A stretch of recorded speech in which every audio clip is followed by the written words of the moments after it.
Hi praise lord. దేవుని పరిశుద్ధ నామానికి స్తోత్రం కలుగును గాక. ఈరోజు దేవుని వాగ్దానము లూకాసు వార్త 10వ అధ్యాయము 19వ వచనము.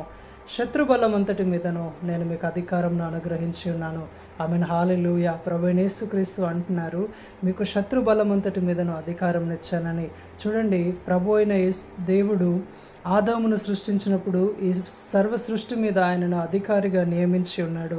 అయితే ఆదాము కూడా దేవుని మాట వింటూ ఆయనకు లోబడుతూ తనకివ్వబడిన అధికారాన్ని చక్కగా వినియోగించుకున్న టైంలో అపవాది వచ్చి మాయమాటలు చెప్పి ఆదాము హవ్వల నుండి వారి అధికారాన్ని దొంగిలించి తాను వినియోగించడం ప్రారంభించాడు.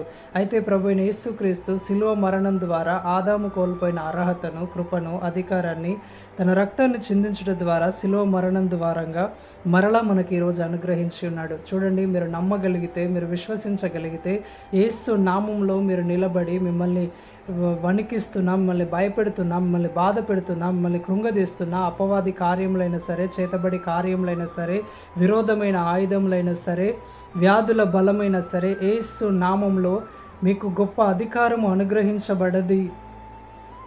దేవుడు మీకు అది ఇచ్చి ఉన్నాడని మీరు నమ్మి విశ్వసించగలిగి, మీరు ఆజ్ఞాపించగలిగితే, మీరు ప్రకటించగలిగితే ప్రతి వ్యాధి మీకు లోబడుతుంది, ప్రతి బలహీనత మీకు లోబడుతుంది.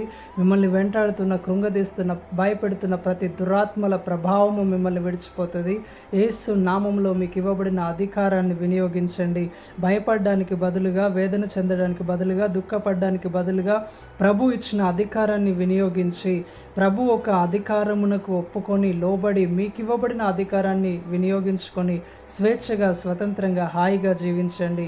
యేసు నామంలో ప్రవచించి ఒక సంచలనాత్మకమైన జీవితాన్ని ప్రారంభించండి. Amen. Praise the Lord. God bless you all.